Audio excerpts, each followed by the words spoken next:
Olá, pessoal, boa noite. Tudo bem com vocês? Gélida, Eliana, Jucimara, a Ana, a Carla, a Radinel. Tem alguém que está usando um nick, né? Pax Esfé. Não consigo identificar o nome do aluno. Vou chamar de Pax, viu? Depois me corrige. Pessoal, muito boa noite para vocês. É um prazer imenso reencontrá-los aqui, né? Depois de uma semana da nossa primeira aula sobre sustentabilidade, né?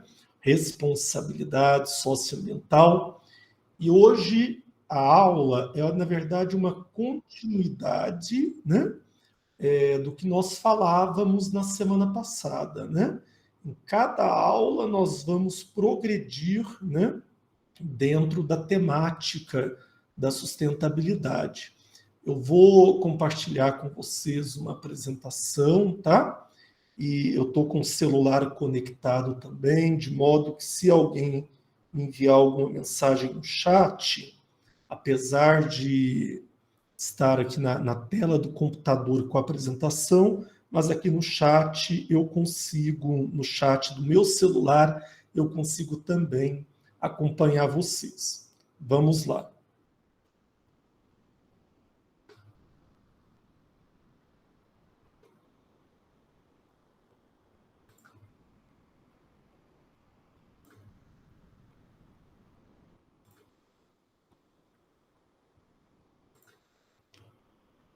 Bom, pessoal, na semana passada eu fiz uma aula para vocês com o objetivo de sensibilizá-los sobre a situação atual, né, da nossa sociedade, né? Então nós fizemos um raio-x sobre como está a nossa sociedade hoje e, sobretudo, né, falamos sobre quais são as principais demandas que essa sociedade atual tem, né?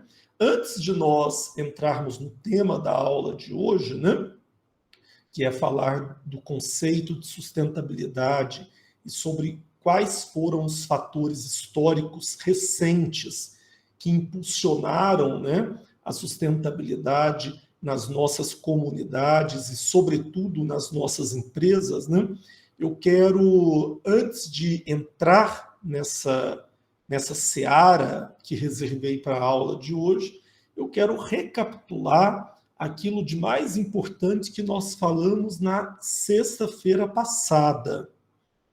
Então, nós começamos a nossa última aula, semana passada, com esta reflexão. Nosso planeta hoje é uma casa confortável, acolhedora, ideal para se viver, né?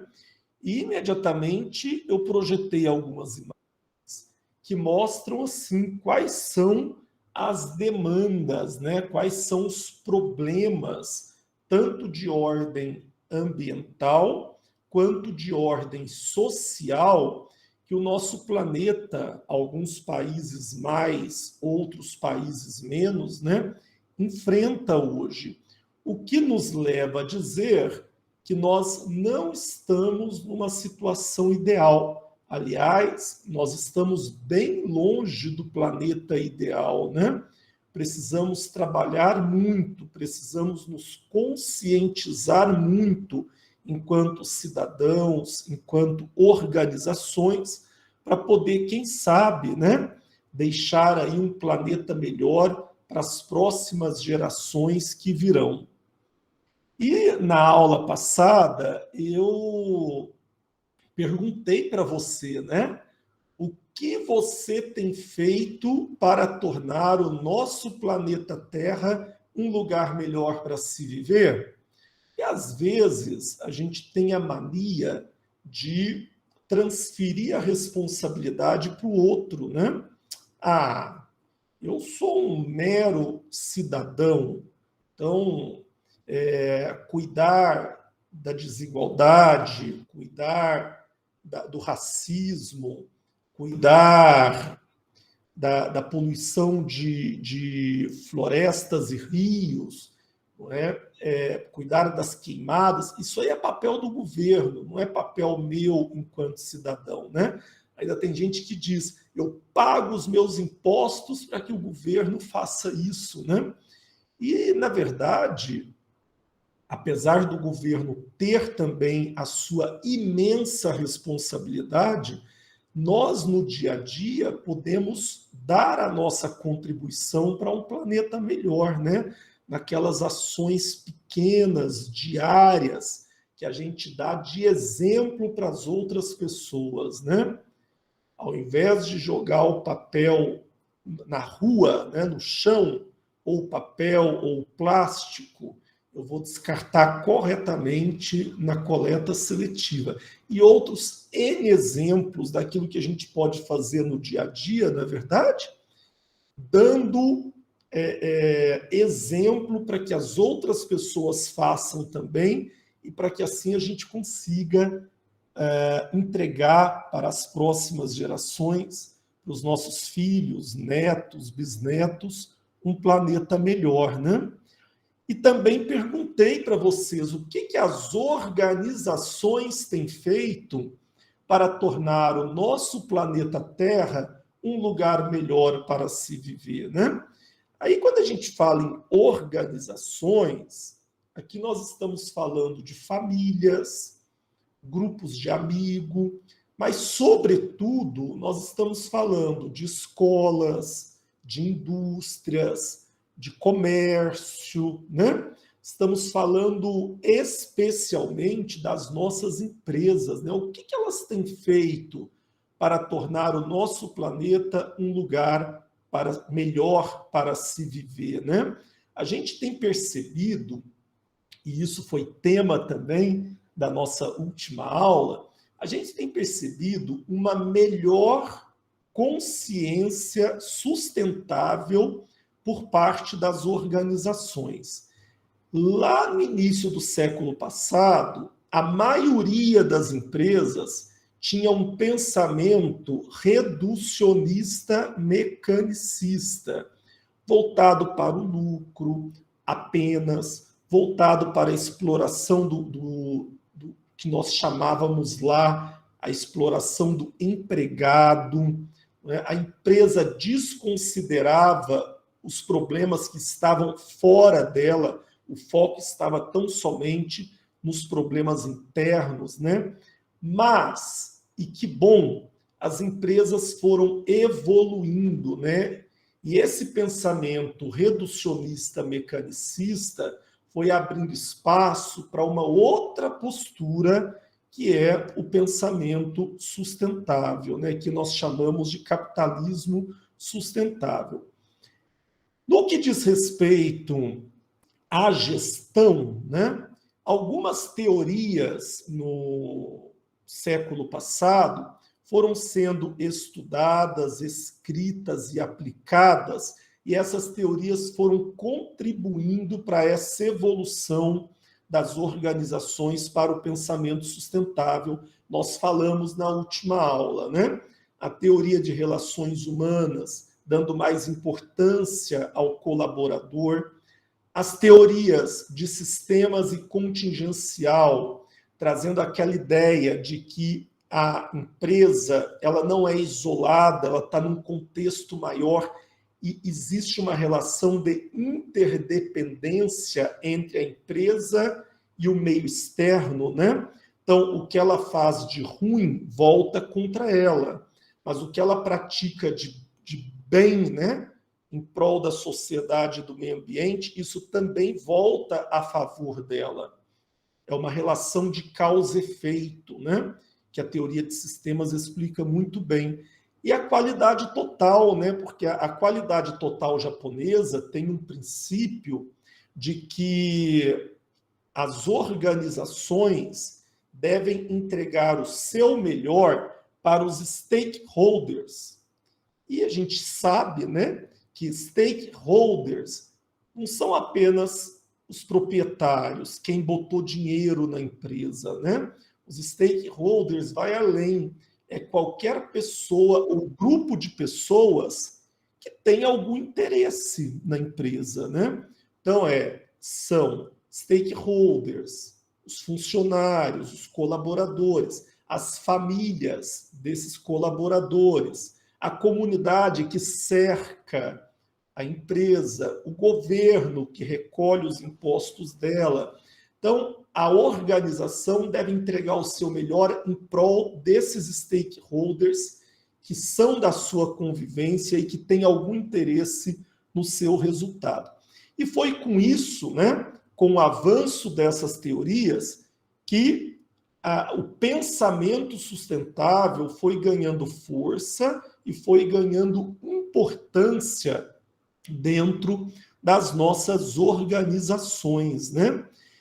Agora, entrando na aula de hoje, não existiram apenas teorias que impulsionaram o pensamento sustentável, né? Existiram também, durante o século passado e o início desse século XXI, fatos históricos que também impulsionaram a evolução do pensamento sustentável. Eventos que aconteceram, não é, durante o século XX e até aqui no século XXI, que impulsionaram no planeta e, sobretudo, dentro das organizações, a importância da sustentabilidade. Aqui eu listei para vocês os principais, né, eventos, acordos que aconteceram até aqui e que trouxeram, em maior ou menor grau, a sua contribuição em prol da sustentabilidade. Temos aí a Conferência de Estocolmo, a primeira Conferência Mundial do Clima. Temos também, e é um orgulho nosso, né, porque aconteceu no Brasil, lá no Rio de Janeiro, a ECO 92. Temos o Protocolo de Quioto. Temos também no Rio de Janeiro a Rio+10 e a Rio+20. Temos, já falando de século XXI, né, a COP21, que aconteceu em 2015 e que deu origem ao Acordo de Paris, né? E também, lá no ano de 2014 para 2015, a encíclica do Papa Francisco, chamada de Laudato Si, né? Mas, professor Wilton, o que esses eventos todos têm em comum? A defesa do meio ambiente, sobretudo, né? Eles enfatizam mais as questões ambientais do que as sociais, embora a gente sabe, né, gente, pessoal, que essas questões estão interrelacionadas, né? Se eu cuido do meio ambiente, naturalmente eu influencio para melhor a sociedade e vice-versa, né? Então, todos esses eventos vieram a contribuir para uma discussão sobre o quão é importante governos, empresas e cidadãos abraçarem a causa da sustentabilidade. E desses eventos surgiram metas, surgiram cartas de compromisso, né? Agora, nem tudo é uma maravilha. Muitos desses eventos falharam, metas foram estabelecidas e não foram alcançadas. Países que estiveram presentes e não assinaram, não é, os acordos, as cartas de intenção, né? E muitas ideias que foram colocadas, não foram praticadas de fato. Mas ainda assim, apesar de toda essa vulnerabilidade desses eventos, né, eles serviram em maior ou menor grau para impulsionar a discussão da sustentabilidade. E de todos eles, eu queria chamar a sua atenção para o último, né, que na verdade não é um evento, mas é a encíclica do Papa Francisco, chamada de Laudato Si. Por que, na minha opinião, né, essa encíclica ela merece um destaque aqui na nossa fala, porque quantos anos tem a Igreja Católica? Mais de 2000 anos, né? E foi a primeira, nós já estamos aí, já se passaram pela Igreja Católica, né? Quase 200 papas, se não ultrapassou isso, né? Não sei precisar, mas foi a primeira vez em mais de 2000 anos de igreja, olha que interessante, né? E que importante. A primeira vez em mais de 2000 anos de igreja que um papa tocou no assunto, sustentabilidade, né? O Papa Francisco veio trazer um alerta para o planeta e, sobretudo, para nós, enquanto moradores deste planeta, falando sobre o quão é importante cuidarmos do planeta para garantir a sobrevivência e o progresso das próximas gerações. Eu trouxe aqui, eu tenho fascínio por essa encíclica. Eu comprei, eu tenho ela impressa aqui na minha biblioteca pessoal. Estou sempre lendo, ela já está toda rabiscada. E eu trouxe aqui alguns trechinhos para compartilhar com vocês, né? Lá na página 49 da encíclica, o Papa Francisco diz: o clamor da terra e o clamor dos pobres não suportam mais. Então, aqui ele chama atenção para o fato de que as mazelas ambientais e sociais no planeta chegaram a um tamanho grau de importância, né, e de impacto que já não é possível mais deixar como está. Nós precisamos adotar medidas efetivas para resolver as demandas sociais e ambientais do planeta, né? Lá na página 21, ele fala assim: a Terra, nossa casa comum, olha que bonito, né? Ele se refere ao planeta Terra como sendo a nossa casa, né? Nós compartilhamos essa moradia. Parece transformar-se cada vez mais num imenso depósito de lixo. Daí eu pergunto para vocês, né? A sua casa, eu acredito que a maioria de vocês estão em casa. Eu estou na minha, né?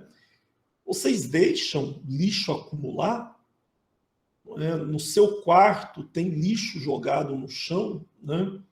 A água que você bebe aí na sua casa, ela é suja. Então, mesmo o Papa Francisco diz, né, que o mesmo carinho que cuidamos da nossa casa, devemos cuidar, ter, né, esse mesmo carinho por essa casa maior que é o nosso planeta, né? Lá na página 95, o Papa Francisco diz assim: o ambiente é um bem coletivo, patrimônio de toda a humanidade e responsabilidade de todos. Então, ele traz a responsabilidade para cada cidadão, né?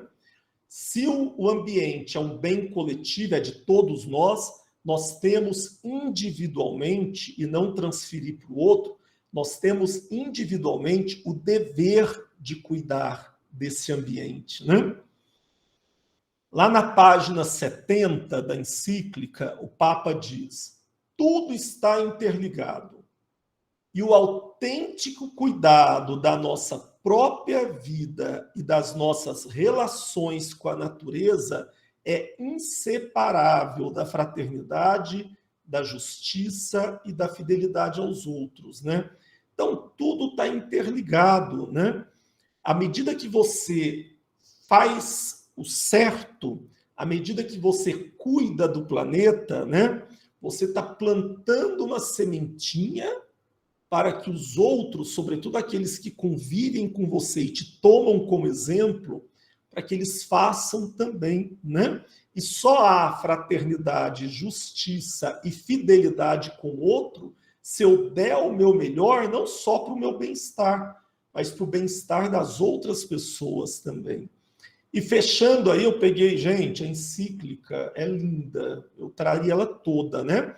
Mas eu peguei só 5 trechinhos.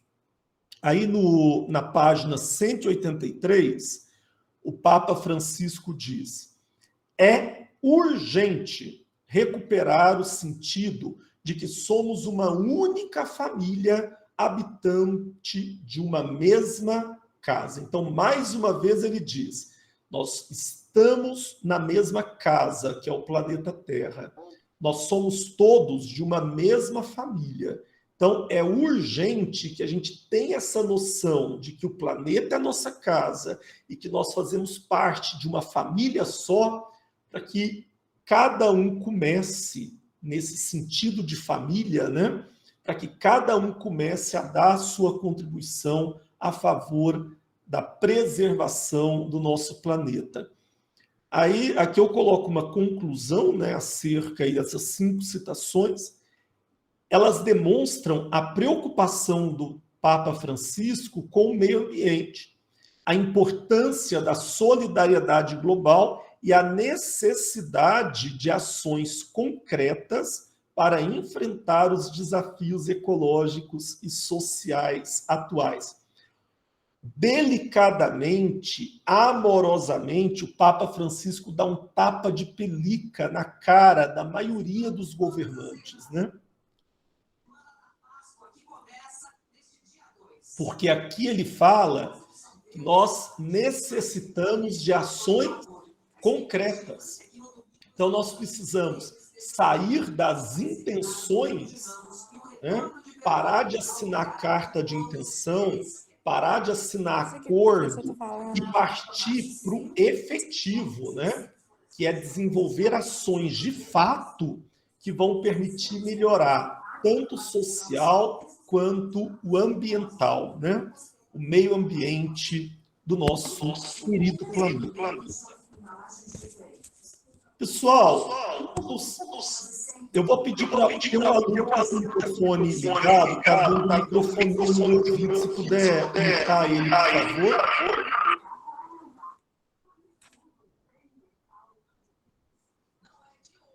Muito obrigado.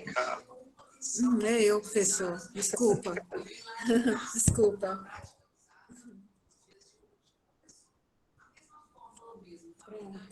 Pessoal, ainda continua ligado. O meu não.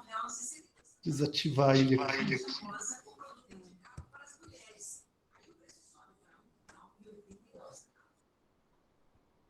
Ótimo, agora deu certinho, te ajudei. Pessoal, todos esses acordos, todos esses tratados, inclusive a encíclica do Papa Francisco, tem uma base, tem uma origem, né? Os alunos às vezes me perguntam: professor, onde a chave virou? Qual foi o pontapé inicial para que a sustentabilidade, não é, ganhasse força, não só dentro das empresas, mas entre as pessoas do nosso planeta, né? A origem de tudo, o primeiro movimento que impulsionou a sustentabilidade aconteceu lá em 1948, né? Logo depois da Segunda Guerra Mundial, que é a tão conhecida e tão respeitada, né, Declaração Universal dos Direitos Humanos, né? A chamada DUDE. A Declaração Universal dos Direitos Humanos é um documento redigido logo depois da Segunda Guerra Mundial, né?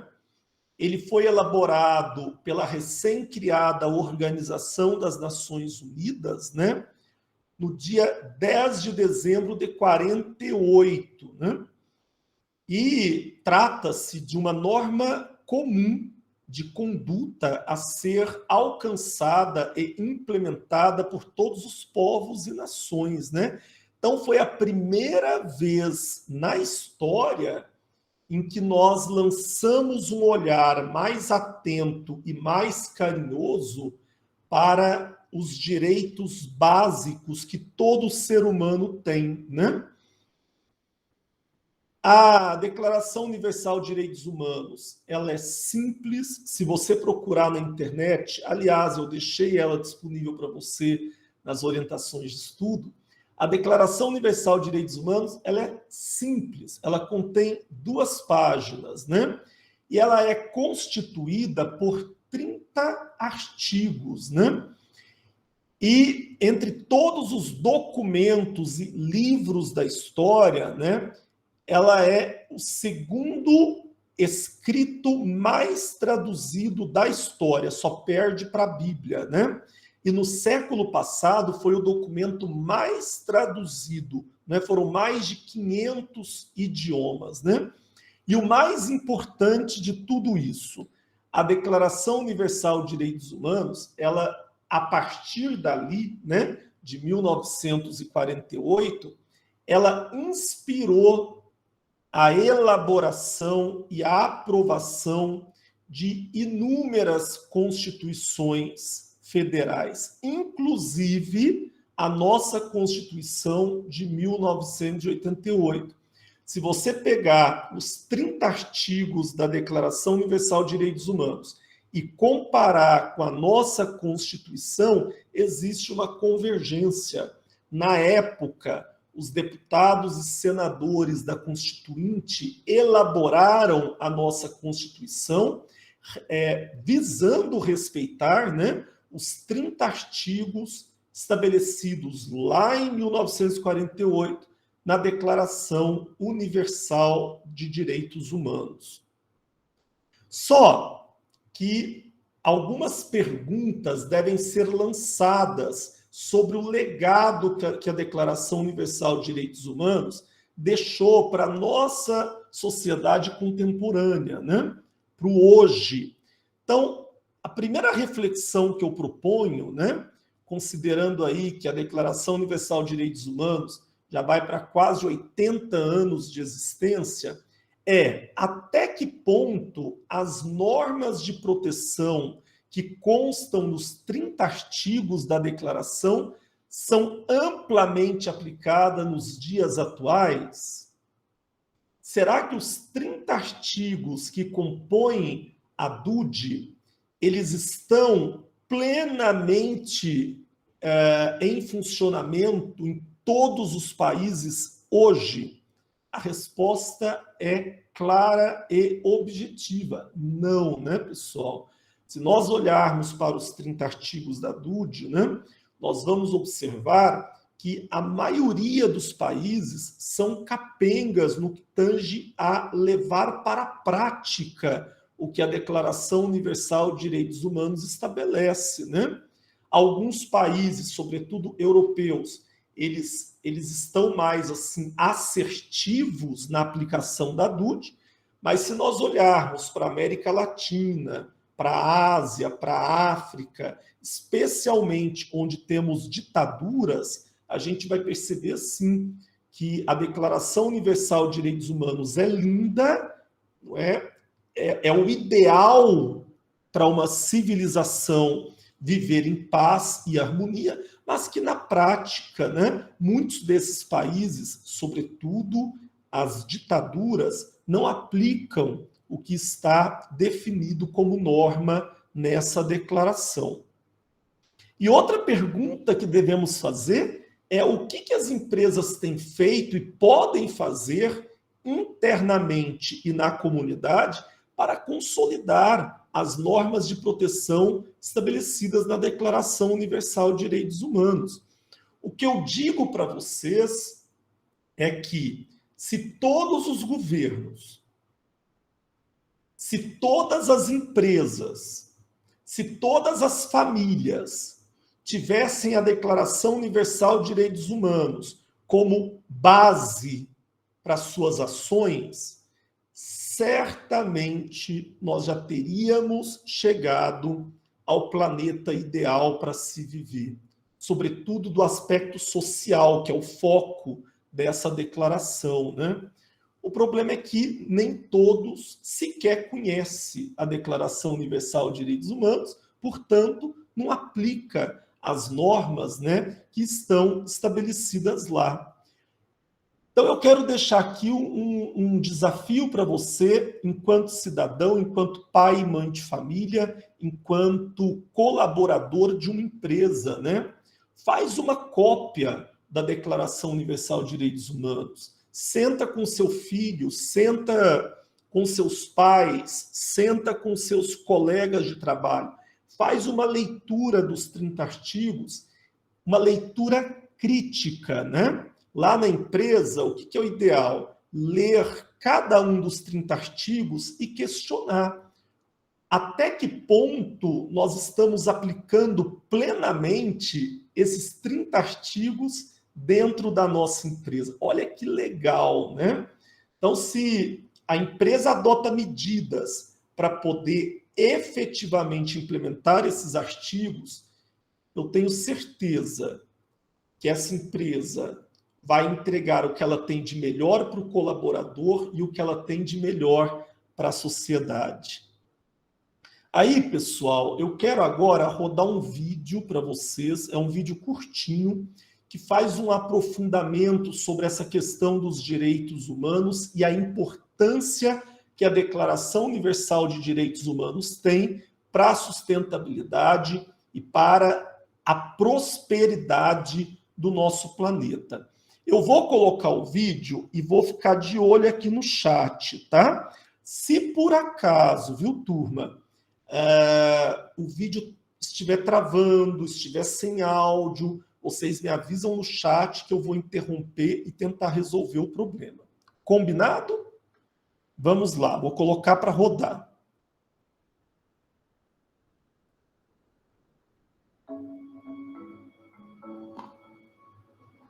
Human rights is,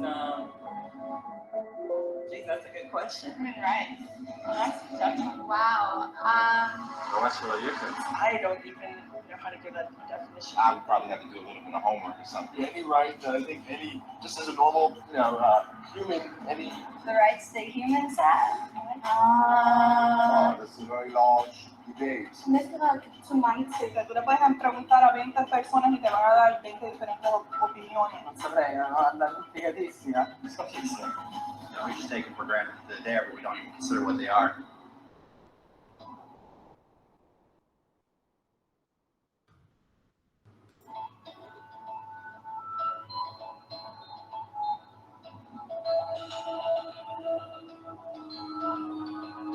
Direitos humanos são direitos que você tem simplesmente porque é humano. É como você instintivamente espera e merece ser tratado como pessoa, como o direito de viver livre, falar o que pensa e ser tratado como igual. Existem vários tipos de direitos, a maioria aplicada a certo grupo. Mas os direitos humanos são os únicos que se aplicam absolutamente a todos, em todos os lugares. Isso significa crianças, idosos, pobres, jogadores de basquete, lixeiros, hackers, professores, africanos, indianos, albaneses, cristãos, muçulmanos, cabalistas, ateus, mãe, pai, seu vizinho e você. Todos têm exatamente os mesmos direitos humanos. Em outras palavras, eles são universais. Mas a pergunta continua: o que eles são? Name the human rights? What the human rights are? The right to live, Equality between all peoples. Right to religion, the right to... is there supposed to be a list somewhere I should be aware of? De acordo com as Nações Unidas, existem no total 30 direitos humanos, que são normalmente agrupados e chamam-se apenas direitos humanos. Todos eles aparecem na Declaração Universal dos Direitos Humanos, que é o documento mais aceito no mundo sobre o assunto, mas demorou muito para chegar. No início, não havia direitos humanos. Se você estivesse no lado certo, estaria seguro. E se não estivesse, bem, não estaria. Então um homem chamado Ciro o Grande decidiu mudar aquilo. Depois de conquistar a Babilônia, ele fez algo completamente revolucionário.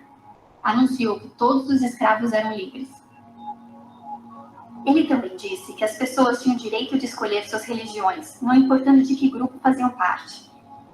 Eles registraram suas palavras em um tablete de barro conhecido como Cilindro de Ciro, e foi assim que nasceram os direitos humanos. A ideia espalhou-se rapidamente para a Grécia, Índia e finalmente para Roma. Eles perceberam que as pessoas seguiam naturalmente certas leis, mesmo se não fosse dito. Eles chamaram isso de lei natural, mas continuou a ser ignorado por quem estava no poder. Até que 1000 anos mais tarde, na Inglaterra, finalmente levaram o rei a concordar que ninguém poderia anular os direitos do povo, nem mesmo um rei. Os direitos das pessoas foram finalmente reconhecidos e agora estavam salvos de quem estava no poder. Ou quase. Rebeldes britânicos declararam independência antes que o rei percebesse que todos foram criados com direitos iguais. Não que ele tivesse gostado da ideia, mas não podia pará-los, e surgiram nos Estados Unidos da América. Os franceses imediatamente seguiram com sua própria revolução pelos seus próprios direitos. A lista deles era ainda maior, e eles insistiram que esses direitos não foram inventados, eles eram naturais. O conceito romano de lei natural se tornou direitos naturais. Infelizmente, nem todos ficaram satisfeitos. Na França, um general chamado Napoleão decidiu derrubar a nova democracia francesa e coroar-se imperador do mundo. E ele quase conseguiu, mas os países da Europa uniram forças e o derrotaram. Os direitos humanos eram novamente um tema polêmico. Eles fizeram acordos internacionais para garantir muitos direitos pela Europa, mas somente na Europa. O resto do mundo, de alguma forma, ainda não estava incluído. Ao invés disso, foram invadidos, conquistados e consumidos pelos grandes impérios da Europa. Então, um jovem advogado indiano decidiu que para tudo havia um limite. Seu nome era Mahatma Gandhi, e em face à violência, ele insistiu que todas as pessoas da Terra tinham direitos, não apenas na Europa. Por fim, até mesmo os europeus começaram a concordar. Mas não ia ser tão fácil. 2 guerras mundiais eclodiram. Hitler exterminou metade da população judaica da Terra em campos de concentração terríveis. Ao todo, 9 milhões de pessoas morreram. Nunca os direitos humanos estiveram tão próximos da extinção. Nunca o mundo esteve tão desesperado por mudança. Então, os países da Terra juntaram-se e formaram as Nações Unidas. Seu propósito básico era reafirmar a fé nos direitos humanos fundamentais e na dignidade e valor da pessoa humana. Mas o que são os direitos humanos? São a Proclamação de Ciro, a Lei Natural de Roma, a Declaração da França. Todos pareciam ter uma ideia ligeiramente diferente do que os direitos humanos deveriam ser. Mas, sob a supervisão de Eleanor Roosevelt, eles finalmente concordaram em um conjunto de direitos que se aplicam absolutamente a todos. A Declaração Universal dos Direitos Humanos. O conceito francês de direitos naturais finalmente se tornou direitos humanos. Então, em suma, no começo, só poucas pessoas com sorte tinham quaisquer direitos. Então, daqueles homens decidiram, ei, outras pessoas deveriam ter direitos também. O que foi ótimo, só que nem todos concordaram. E só houve alguns milhares de anos de guerras e declarações e mais guerras até que todos finalmente concordaram que os direitos humanos deveriam ser aplicados a todos. E todos viveram felizes para sempre. Só que havia um pequeno problema. Se as pessoas têm direito à alimentação e abrigo, por que 16 mil crianças morrem de fome todos os dias? 1 a cada 5 segundos. Se as pessoas têm liberdade de expressão, por que milhares estão aprisionadas por dizerem o que pensam? Se as pessoas têm direito à educação, por que mais de 1 bilhão de adultos são incapazes de ler? Se a escravidão foi realmente abolida, por que 27 milhões de pessoas ainda são escravizadas hoje em dia? É mais que o dobro que em 1800. O fato é que, quando a Declaração Universal dos Direitos Humanos foi assinada, essa não tinha a força da lei. Era opcional.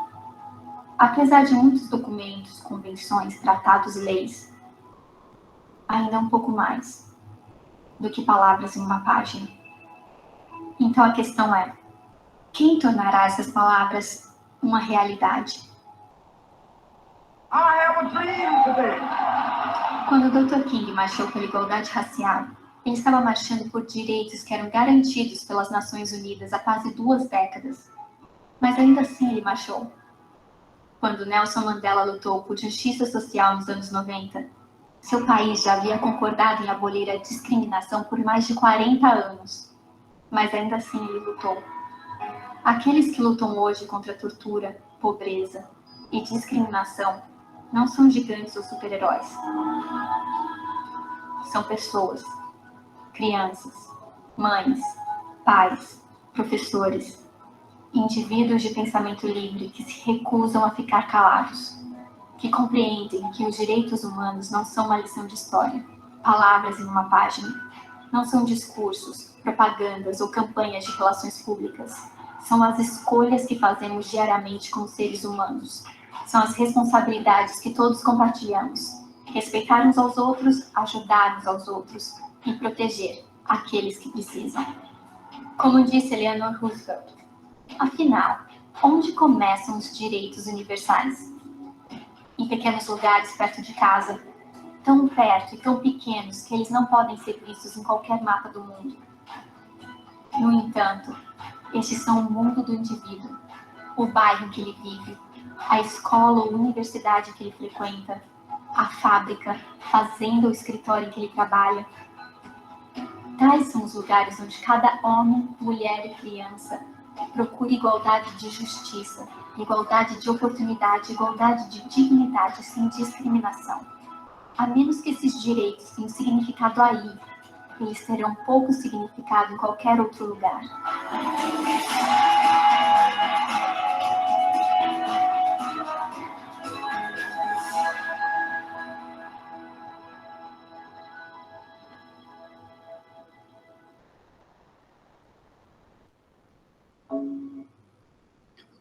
Pessoal, fica a dica desse site maravilhoso, tá? unidospelos-direitos-humanos.org.br.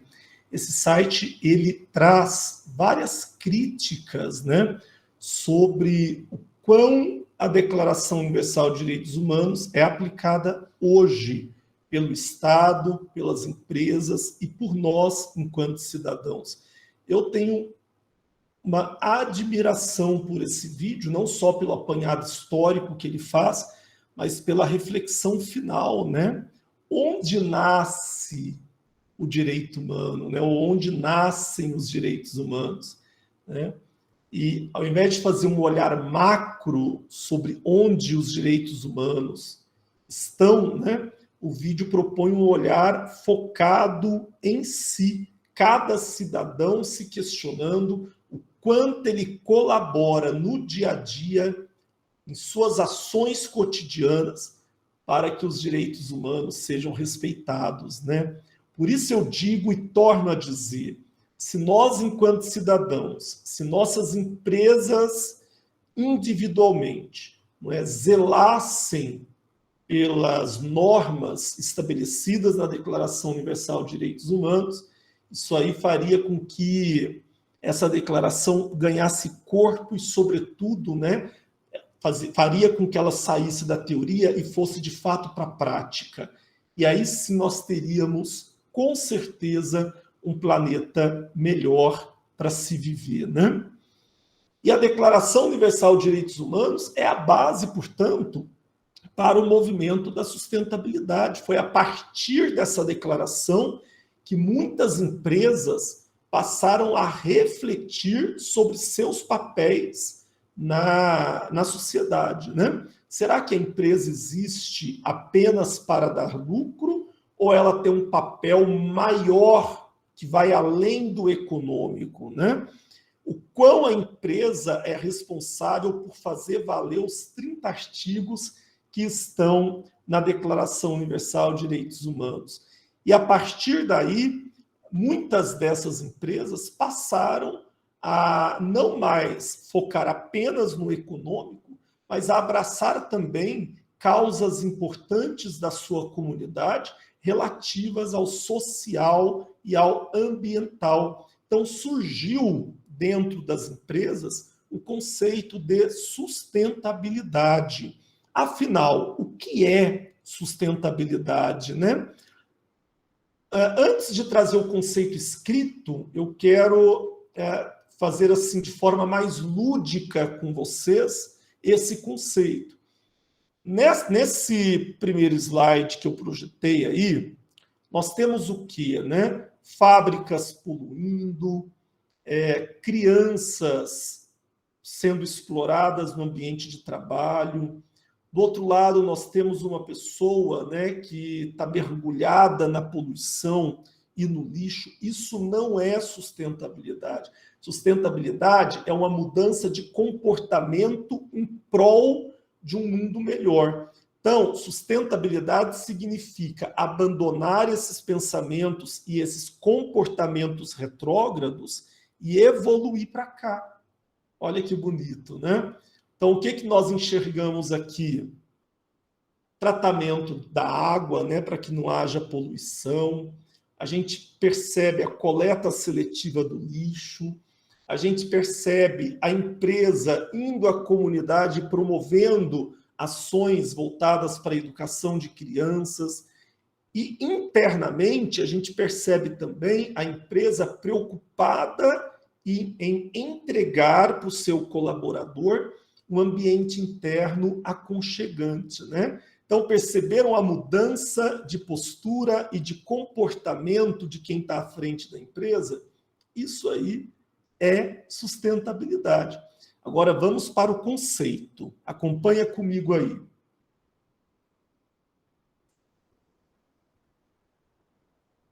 Sustentabilidade diz respeito a uma filosofia de gestão que preza não apenas por resultados econômicos a qualquer custo, mas que visa, além do resultado econômico, o alcance de resultados que possam impactar as pessoas e o meio ambiente, criando condições para que as gerações do presente e do futuro possam viver num planeta melhor. Olha que conceito bonito de sustentabilidade. Então, sustentabilidade é isso aqui, ó, é uma expansão da visão sobre qual o papel de uma empresa no mercado, né? Sobre qual o papel de uma empresa na sociedade. Usar dos resultados econômicos para promover condições para que as pessoas e o meio ambiente possam ser respeitados e preservados. Aqui eu trouxe para vocês o tripé da sustentabilidade. Vocês que serão, a partir de agora, gestores, profissionais, independente da área que você estiver formando, né? Sustentáveis, a partir de agora você vai atuar à luz da sustentabilidade. Esse tripé tem que te acompanhar para o resto da vida, né? Toda organização, ela tem como princípio, né, gerar resultado econômico, né? Quando olhamos para uma escola, para um hospital, para uma indústria, para um comércio, só é possível essas organizações empresariais sobreviverem se elas tiverem resultados econômicos. Mas esses resultados econômicos devem também promover impactos positivos sobre as demandas sociais e as demandas ambientais que estão fora da empresa, né? Então, este é o tripé da sustentabilidade. A empresa deve existir para promover 3 resultados: econômico, a princípio, e esse resultado econômico promover também resultados sociais dentro e fora da empresa, quando eu digo dentro, olhando para os colaboradores, e ainda resultados ambientais, de preservação do meio ambiente. Então, a empresa sustentável olha que interessante, a empresa sustentável é economicamente viável, ela dá resultado, ela gera lucro, ela é ecologicamente correta, existe toda uma preocupação e ações efetivas para a preservação do meio ambiente, ela é socialmente justa, então existe também uma preocupação que leva à ação em prol, né, das demandas da sociedade, em ajudar a resolver essas demandas sociais, e além dela ser economicamente viável, ecologicamente correta e socialmente justa, ela é culturalmente aceita, né? Então, em razão de tudo que ela promove de bem, tanto para a sociedade quanto para o meio ambiente, e isso gera uma admiração, não é, das pessoas pela empresa, ela se torna culturalmente aceita. E eu vou além, né? Não é só aceita, ela é culturalmente admirada e reconhecida. Vocês conseguem perceber que a sustentabilidade é fundamental para a perenidade de uma empresa, ou seja, para que ela exista por muito mais tempo, né? Porque se eu tenho uma postura, enquanto gestor, de visar o resultado econômico, mas também converter parte dele em prol da sociedade e do meio ambiente, e a partir disso, se o mercado me enxerga como uma empresa respeitável, admirada, né? É natural que eu consiga, através desse respeito e dessa admiração que o mercado tem por mim, prospectar mais clientes. Então, a tendência é que eu tenha cada vez mais cliente que me procura em razão da admiração e do respeito que minha marca tem. Se eu tenho mais cliente, a tendência é que eu venda mais. Olha que importante, olha que legal, né? A sustentabilidade, hoje, ela traz mais resultado econômico amanhã e ela é responsável pelo sucesso, né, e a perenidade, a existência longínqua de muitas empresas. Agora, é preciso, como o Papa Francisco disse, né, lá na Laudato Si, sair da teoria e partir para a prática. Eu conheço muitas empresas que, quando você entra, tem um quadro lindo na recepção dizendo isso, né? Minha empresa é economicamente viável, ecologicamente comprometida, socialmente comprometida também, enfim, essa empresa é sustentável, né? Ela abraça as causas sociais e ambientais. Aí você vai ver na prática, isso não acontece. É só para inglês ver, é só para vender, não é, uma falsa imagem para o mercado. Então é fundamental, né? Não só conhecer o tripé da sustentabilidade e reconhecer qual é a missão de uma empresa de fato, mas também sair para a prática, desenvolver ações que mostrem esse compromisso com a sustentabilidade, não só na teoria, não só num cartaz bonito, não só no que é dito, mas também no que é feito diariamente no contexto dessa organização.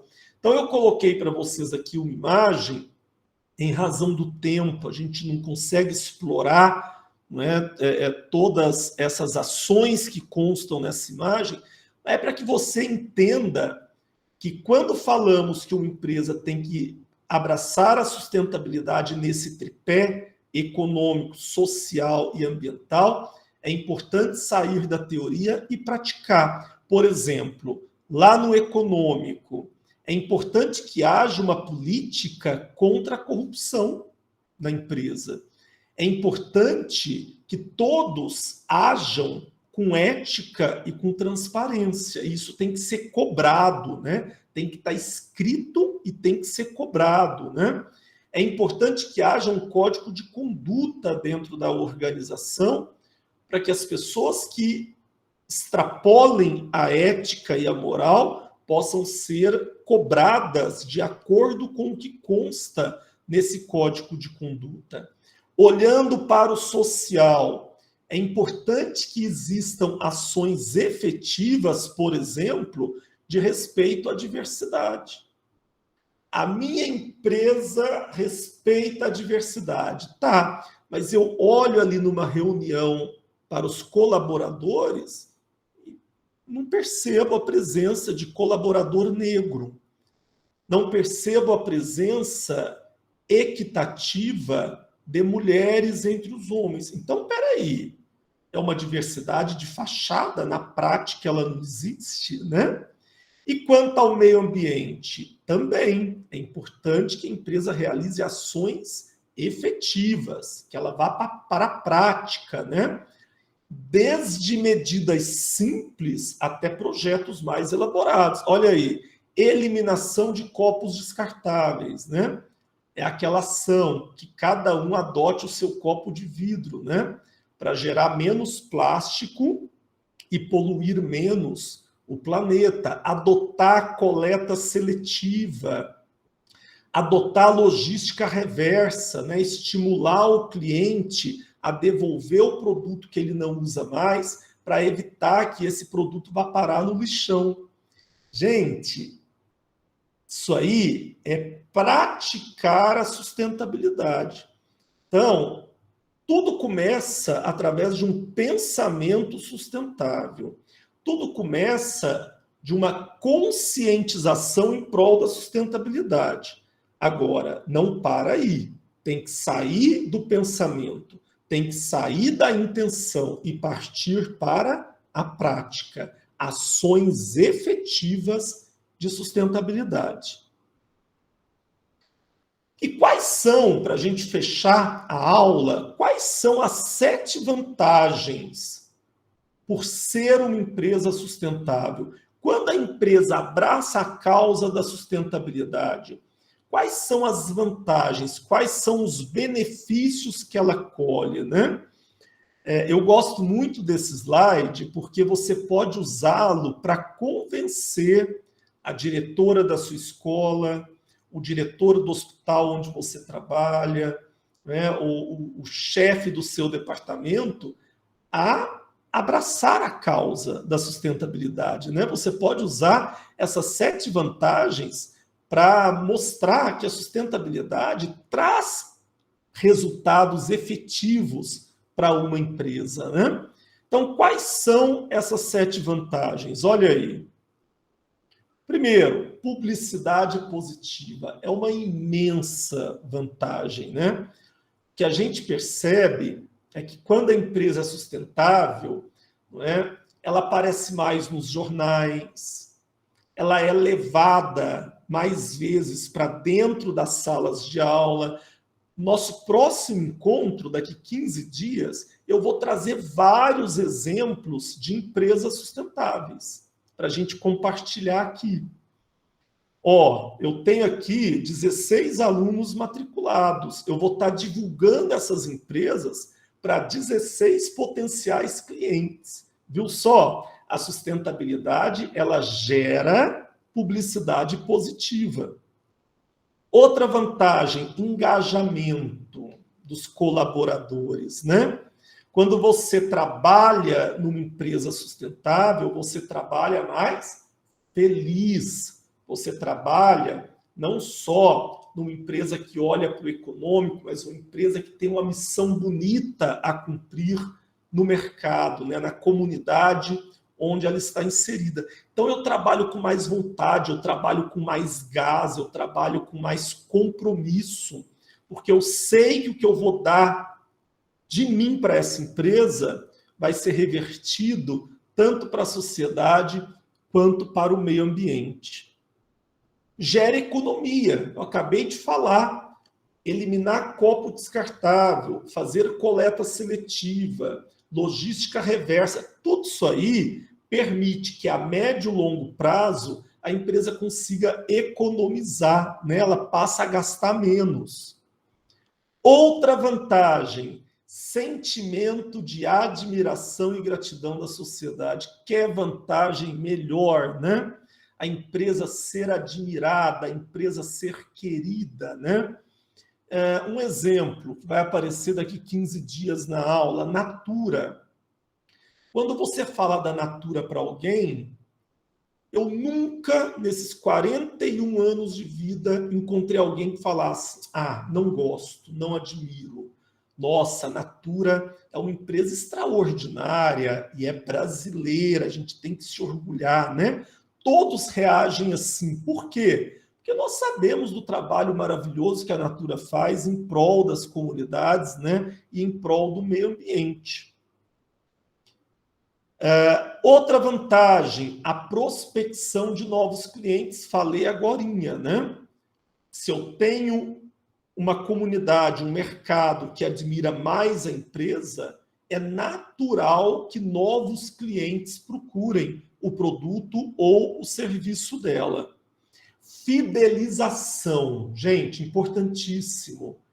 Quem compra de uma empresa sustentável, de uma empresa admirada, de uma marca forte, não vai abrir mão dela fácil. Então, uma vez cliente, sempre cliente, né? Então, a fidelização é uma vantagem da sustentabilidade. E, por último, atração de novos investidores, né? Quando a empresa é sustentável, ela consegue crédito mais fácil, né? Por quê? Ora, em razão da admiração que as pessoas, que o mercado tem por ela. Além de conseguir crédito mais fácil, ela consegue crédito mais barato, né? Geralmente os juros são menores, porque o risco que essa empresa oferece é menor, né? Eu já trouxe a 7, 2, 4, 6, 7. Gente, é a vantagem que não acaba mais. Daí eu pergunto para vocês, por que muitas empresas ainda, infelizmente, não abraçaram a causa da sustentabilidade? Só tem vantagem. Ela só vai melhorar, ela só vai crescer, ela só vai prosperar, né? Então não tem porquê nós, enquanto profissionais, empreendedores, gestores, nós não estimularmos nossas empresas a serem mais sustentáveis. E para fechar, eu trouxe aqui um provérbio indígena que eu acho lindo, né? Ele diz assim: quando a última árvore for cortada, o último rio envenenado e o último peixe morto, só então perceberemos que não podemos comer dinheiro. Olha que lindo, né? Então, focar apenas no econômico não garante a prosperidade de um negócio. Porque se o planeta vai mal, se o meio ambiente é destruído, se o social sofre com seus problemas e demandas, isso volta para a empresa e volta, né, como resultados ruins no futuro. Ora, eu terei menos cliente, porque a minha comunidade está mais pobre, eu terei mais dificuldade para acessar matéria-prima, porque o meio ambiente está destruído. Então, nós não podemos ter essa ambição descabida em prol apenas do econômico. Vamos cuidar da nossa casa, vamos cuidar do nosso planeta, porque ele precisa estar bem para que nossas empresas, nossas organizações possam não só ter bons resultados hoje, mas para que elas tenham melhores resultados ainda no futuro. Gente, assim como na semana passada, hoje também eu tenho um presente para vocês, né? A seguir, eu vou projetar um QR Code. Se você está aí com o seu celular, você vai abrir a câmera, vai escanear esse QR Code. E numa pasta do meu Drive, eu tenho 2 presentes para você. Eu tenho o PDF da aula de hoje, para você abrir, para você dar mais uma olhada. Querendo ou não, é um material complementar que vai ajudar você na avaliação, né? E eu tenho ainda, além do PDF, o vídeo que foi rodado hoje, que eu acho extraordinário aquele vídeo, né? Para que você possa assistir mais vezes, para que você possa levar numa reunião da sua empresa, para que você possa mostrar para o seu filho, para que ele entenda a importância dos direitos humanos, né? Então, o vídeo está disponível para que você use e abuse dele aí entre as pessoas que você ama. Em relação à CQA, quero só lembrar vocês, né, que nós entramos agora, aliás, entraremos daqui algumas horinhas, né? na 5ª semana de responsabilidade socioambiental. Então, vocês têm mais uma semana para terminar de elaborar aquele texto lindo que vocês estão elaborando sobre a cidade onde essa CQA vai acontecer, né? A cidade onde você mora. E na semana que vem, na sexta-feira, quando nós mudarmos da 5ª para a 6ª semana, vocês vão acessar o AVA.